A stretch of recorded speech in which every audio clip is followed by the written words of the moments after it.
Super star Rajinikanth மற்றும் தளபதி விஜய் நடிப்பில் அடுத்தடுத்து வரும் படங்கள் தான் தமிழ் சினிமாவில் அதிக வசூலை குவிக்கும் படங்கள் என எதிர்பார்க்கப்படும் பட்சத்தில், மேலும் இந்த ஆண்டு பல முன்னணி நடிகர்களின் படங்கள் வெளியான நிலையில் அந்த படங்கள் எதுவும் பெரிய பாக்ஸ் ஆபீஸ் சாதனையை படைக்க முடியாமல் திணறியது.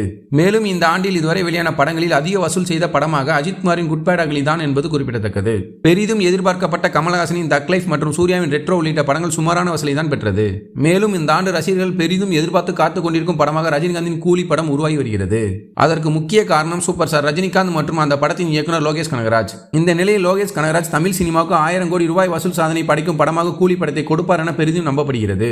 மேலும் ரஜினிகாந்தின் ஜெயிலர் படத்தை போல இந்த படமும் அதிக வசூலை அள்ளும் என எதிர்பார்க்கப்படுகிறது. வரும் ஆகஸ்ட் 14ஆம் தேதி சுதந்திர தினத்தை முன்னிட்டு இந்த படம் வெளியாக உள்ள நிலையில், கூலி படத்திற்கு வெளிநாட்டில் இப்போதே சில முன்னணி நிறுவனங்கள் பெரிய தொகையை கொடுத்து வாங்க போட்டி போட்டு வருவதாக தகவல் வெளியாகியுள்ளன. இதுவரை தமிழ் சினிமாவில் இல்லாத அளவுக்கு 70 கோடி முதல் 80 கோடி வரை கொடுத்து வாங்க ரெடியாக உள்ளார்களாம். ஆனால் சன் பிக்சர்ஸ் நிறுவனம் 100 கோடி வரை எதிர்பார்ப்பதாக தகவல் வெளியாகியுள்ளன. குறிப்பாக இந்த ஆண்டு தளபதி விஜய் அவர்களுக்கு எந்த ஒரு படமும் வராத சூழ்நிலையில், அடுத்த ஆண்டு பொங்கலுக்கு வெளியாகும் விஜய் நடித்த ஜனநாயகன் படம் விஜயின் கடைசி படம் என்பதால் அந்த படத்தின் ஓவர்சீஸ் பிசினஸும் இப்போதே சூடுபிடிக்க தொடங்கியிருப்பதாக கூறுகின்றனர். லியோ, கோட் என வரிசையாக பாக்ஸ் ஆபீஸில் வெற்றி படங்களை விஜய் கொடுத்து வரும் நிலையில், ஜனநாயகன் படத்தையும் ஓவர்சீஸில் 100 கோடிக்கு மேல விற்க கேவிஎன் நிறுவனம் பேசி வருவதாகவும் கூறப்படுகிறது. வரும் ஜூன் 22ஆம் தேதி விஜய் பிறந்தநாளை முன்னிட்டு ஜனநாயகன் படத்திலிருந்து அப்டேட் வெளியாக உள்ள நிலையில், அனிருத் கூலி படத்தின் ஃபர்ஸ்ட் சிங்கிளையும் களமிறக்க ரெடியாகிவிட்டார். மேலும் யூடியூப் ட்ரெண்டிங் மற்றும் ஆன்லைன் ரசிகர்கள் மோதல் என இந்த வாரம் ஒரே சூடுபிடிக்கும் வாரமாக இருக்கும் என்று எதிர்பார்க்கப்படுகிறது.